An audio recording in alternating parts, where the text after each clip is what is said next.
C'est pas toujours évident d'avoir les moyens de mettre de l'argent de côté. Donc aujourd'hui, je vais te donner quelques conseils que n'importe qui peut mettre en place afin de mettre un petit peu d'argent de côté. C'est des petits conseils de rien du tout qui, bout à bout, peuvent représenter une sacrée somme d'argent à la fin de l'année et qui, moi, personnellement, me sauvent énormément d'argent.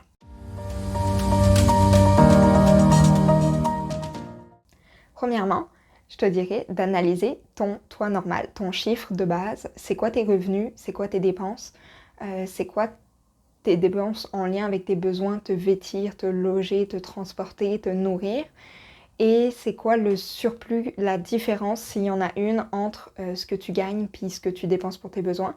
Puis cet argent-là, en plus, où est-ce qu'il va? Sois honnête avec toi-même, de savoir ça de base, ça va pouvoir t'aider afin de mettre en place des petites astuces pour te piéger afin d'économiser facilement.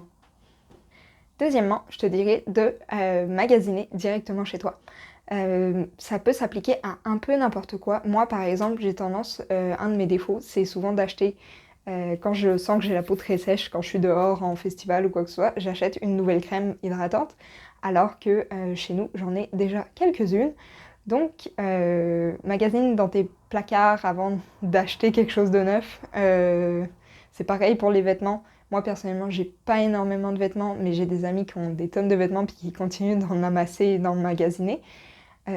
Parfois, on oublie l'existence de certaines pièces de vêtements qu'on pourrait avoir. Donc, juste ouvrir notre placard, tout mettre sur le lit, réorganiser, ça peut nous redonner cette impression de nouveauté dans ce qu'on a déjà. Même chose pour la nourriture, ça nous arrive d'acheter des choses qu'on a déjà chez nous en pensant qu'on n'en a plus. Donc avant d'aller faire tes courses, pense à regarder dans ton frigo et sur tes étagères qu'est-ce que tu as.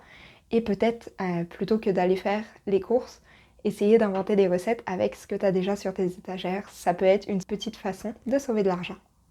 Toujours en lien avec la consommation de nourriture, je te dirais de diminuer ta consommation de viande. Ça peut être un bon moyen de sauver de l'argent. La viande rouge coûte plus cher que la viande blanche, mais aussi juste remplacer... on en parle tout le temps, là, qu'on consomme trop de viande. Donc peut-être remplacer quelques repas dans la semaine où tu aurais mangé de la viande par des alternatives moins coûteuses, comme les œufs, les légumineuses, le tofu. Déjà ça pourrait te sauver énormément d'argent sur ton budget nourriture. Un autre conseil qui peut sortir un peu out of nowhere puis qui s'applique vraiment pas à tout le monde parce que c'est plus en lien avec le Canada, c'est fais tes impôts à temps. Si t'es comme moi, t'es plus taxé que ce que tu dois au gouvernement et donc quand tu fais tes impôts à temps, t'as un retour d'impôt quand même assez conséquent sans pénalité. Et donc chaque année, en février-mars, c'est la période des impôts et donc moi je te dirais de te mettre un rappel à chaque année pour ne pas oublier de déclarer tes impôts. Si tu dois de l'argent au gouvernement, peut-être voir si tu es employé avec ton employeur pour qu'il augmente un petit peu ta tranche de taxes pour éviter de devoir payer de l'argent au gouvernement si jamais c'est un problème pour toi. Sinon, la plupart du temps, si tu es dans ma tranche de salaire moyen, le gouvernement nous taxe un petit peu trop et donc on a un chèque, un retour d'impôt une fois par an ou plusieurs petits retours d'impôt dans l'année en fonction de si c'est le provincial ou le fédéral. Une autre de mes astuces qui marche vraiment beaucoup pour moi, c'est d'avoir qu'un seul abonnement de streaming à la fois.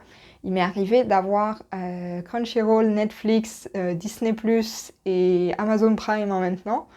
Tous ces petits abonnements de 15$ mis bout à bout, ça représente quand même une sacrée somme, puis on les utilise vraiment pas au plein potentiel. Donc moi, ce que je fais souvent, c'est que je m'abonne pour un mois, puis je me désabonne tout de suite. Donc je profite de l'abonnement pendant un mois, puis si jamais, quand mon abonnement arrive à échéance, je suis en plein milieu d'une série ou quoi que ce soit, là je réfléchis à est-ce que je veux prolonger cet abonnement ou pas. Puis ce qui fait que sur l'année, j'ai à peu près 6 mois où je suis abonnée à un site de streaming et jamais plus de 1 par mois, ce qui, en bout de ligne, me sauve énormément d'argent. Une autre façon d'avoir l'impression ou de sauver de l'argent réellement, c'est d'automatiser tes finances. Dans une de mes vidéos, j'ai parlé du fait d'automatiser ton épargne. Donc, c'est-à-dire qu'à chaque paye, tu as de l'argent qui va dans un compte d'épargne. Ben, tu peux faire la même chose pour ta carte de crédit. Donc, faire en sorte que cliquer sur un tout petit bouton sur ton compte en banque, qui dit que ta carte de crédit se rembourse automatiquement à partir de ton compte chèque, ce qui évite que tu aies les intérêts à payer si jamais tu es en retard pour payer ta carte de crédit. Et comme ça, tu l'oublies jamais. Ma dernière astuce afin d'économiser de l'argent, ce serait d'être plus conscient, d'être plus mindful quand tu fais des achats. Te poser la question, est-ce un besoin ou est-ce une envie? Parce que si tu veux privilégier les achats de besoin et diminuer tes dépenses d'envie, c'est bien de te poser la question régulièrement, est-ce que j'en ai vraiment besoin? Est-ce que j'en ai vraiment envie? À quoi ça va me servir? C'est quoi son coût par utilisation? Est-ce que je vais le garder longtemps? Est-ce que j'ai pas déjà quelque chose chez moi qui pourrait faire la même chose? Est-ce que je peux pas le louer? Est-ce que je peux pas l'emprunter? Est-ce que je peux pas le partager avec des voisins? C'est tout, d'être plus conscient de sa façon d'acheter peut sauver énormément d'argent dans cette société de surconsommation qui nous pousse encore et encore et encore à posséder, alors qu'il y a du troc, il y a de l'échange, il y a de l'emprunt, ou encore, parfois on n'en a juste pas besoin. Puis c'est une envie et tout ce que tu as chez toi, c'est quelque chose que tu as acheté probablement. C'est quelque chose qui a coûté de l'argent à quelqu'un dans l'univers, qu'on te l'ait donné, qu'on te l'ait offert, ou que tu l'aies acheté. Et il y a des choses qui rentrent chez nous, puis il y a des choses qui sortent. Moi, personnellement, régulièrement, même si j'achète pas grand-chose, je vais porter des sacs à donner aux Renaissances. Donc même moi qui ai très peu de dépenses que je jugerais inutiles, j'en fais quand même de temps en temps. Ce qui fait que c'est de l'argent, d'une certaine façon, ça peut être considéré comme de l'argent perdu. Mais en même temps, c'est en ayant conscience qu'on pourrait perdre cet argent en faisant cet achat, que ça pourrait t'éviter de le faire, parce que peut-être que tu pourrais éviter de faire cet achat-là, puis juste pas le faire, même si cette chose est en rabais. Ne pas l'acheter te sauve plus d'argent que si tu l'achetais en rabais. Voilà. J'espère que cette vidéo t'aura été utile, et on se dit à bientôt.